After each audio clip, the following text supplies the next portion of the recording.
As you can see, I'm on the initial configuration task where you can see also here. Okay, just click this one, this will pop up. Okay, so activate Windows, hayaan na muna natin yan. And then, set time zone. Let's see, so it's 3:58 p.m. It's already updated, and the date, it's okay now. And then, let's proceed with the configure networking. So, click this one.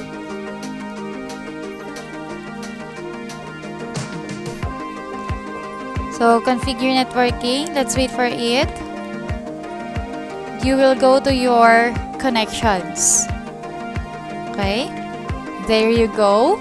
So, after that, just right-click your connection and then click Properties.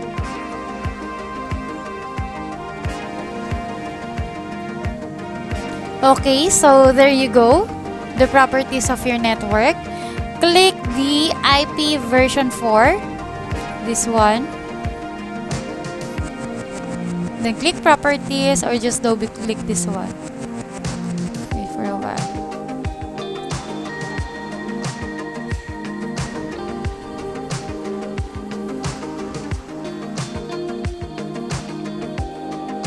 Okay. We'll just click the IP version 4. There. And then we need to have the IP address. Choose this one. Use the following IP address, that is for static IP. Okay, so how can we know our IP address? So go to start and then the command prompt. Search for the command prompt. Let's wait for it.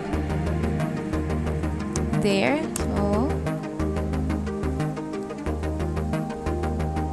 So that we will know the IP address of this server. So type ipconfig and then enter. Let's see what it is. It's 192.168.116.128. So let's type it here. Wait for a while.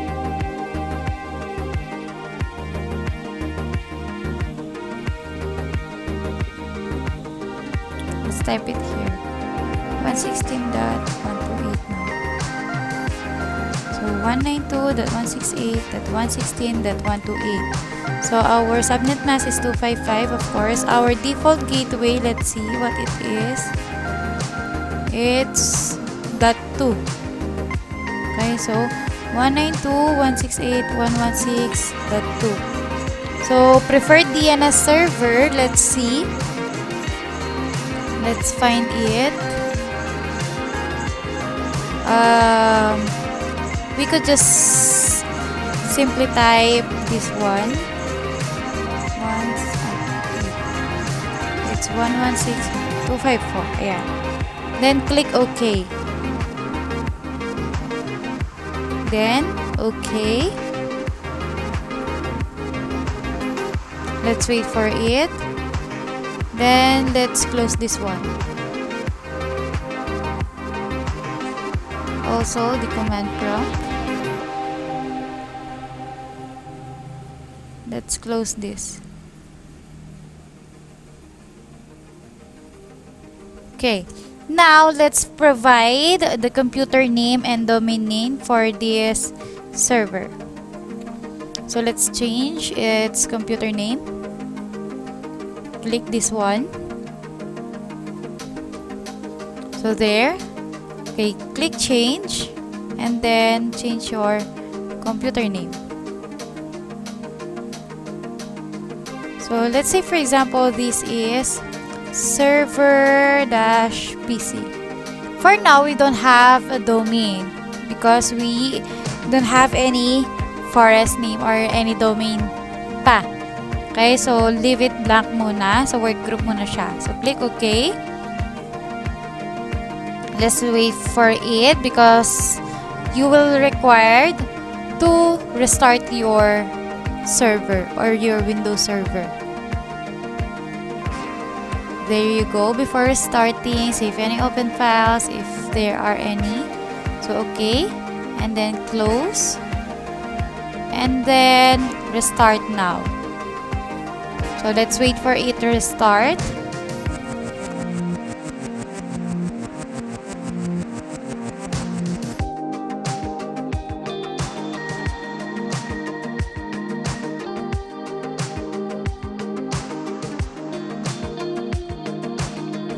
Okay, so let's type the password of my account, administrator account.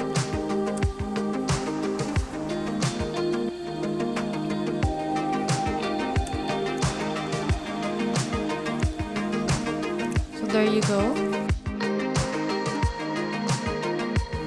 So let's refresh. Okay. Now we are going to add roles. So we are going to add the ADDS, the Active Directory. We will not update the server. So let's proceed with the third one. There. Customize this server. So add roles. Okay, and then just click next. Like what I've said during our discussion, we will just add rules, then click next, then we will choose our ADDS here, the Active Directory Domain Services. Then yes, we will add the required features. Then we will leave the DNS server first. Okay, since ADDS muna tayo focus ngayon. Then click next. Then click next. So for the confirmation, we will just install the ADDS and its added features. Then click install. So let's wait for the installation finish.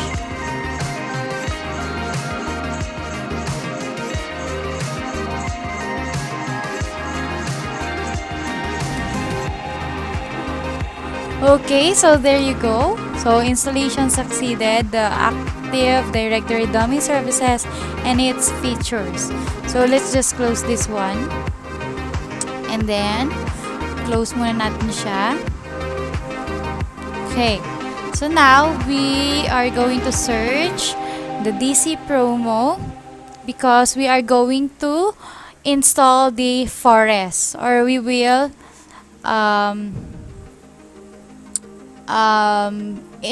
type, or we will have the name for our forest. So type dc promo.exe,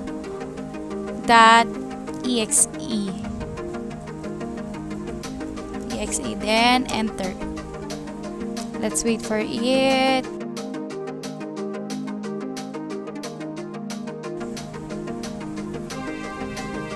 So let's wait for it. So checking if Active Directory Domain Services binaries are installed. Yung in-install natin kanina. Let's just wait for it.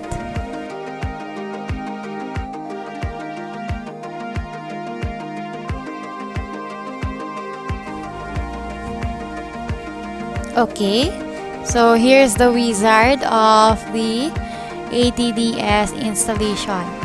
Okay, just click next, and then the operating system compatibility, and then click next.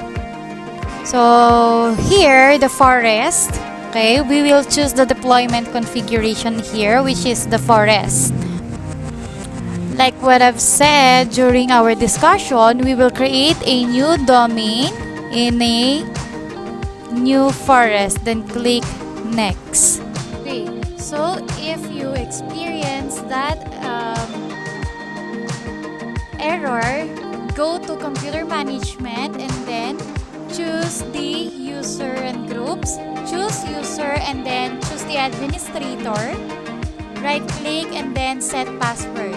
So just set the password for your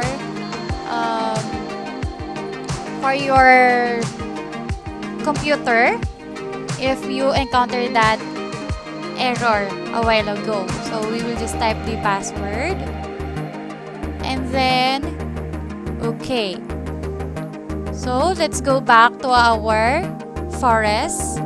Let's check if it will run. So click next.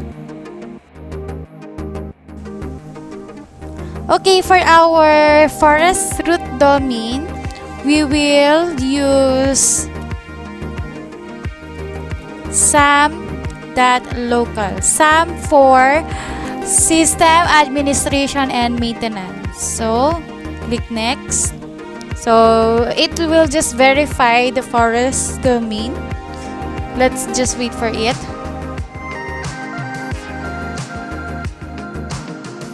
Okay, here we will set the forest functional level. We will just choose the Windows Server 2008 R2.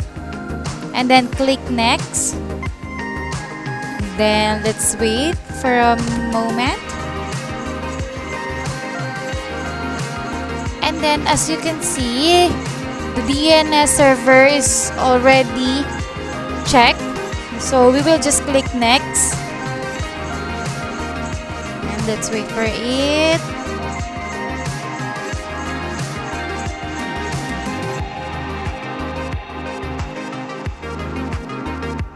Then click yes. So it is just the location for our database, the folders and all. Just click next. And we will type our password here. So you should know your password. Just I will type the password.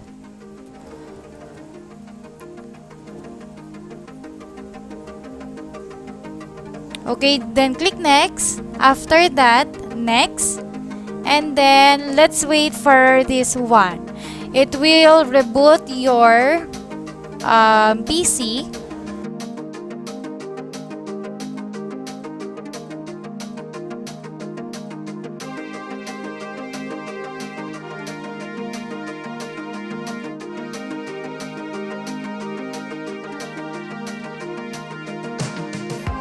It will just write the domain for the domain, and then it will restart.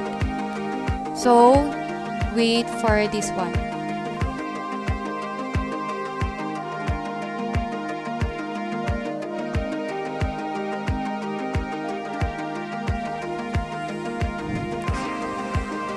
Okay, and then we are done. Click finish. So let's just restart our computer.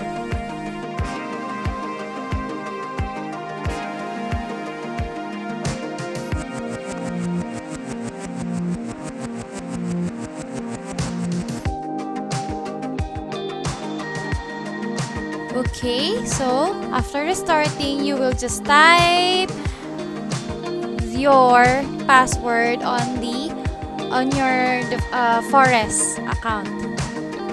Okay, as you saw, it's Sam. It's already Sam.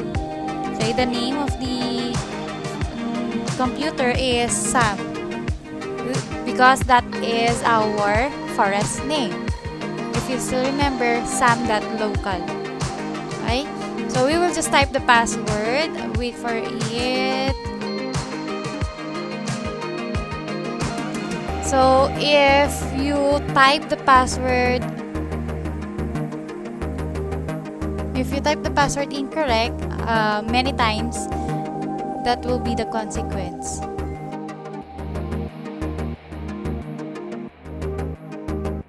So just click OK, and then we will type the password that we use on our Forest.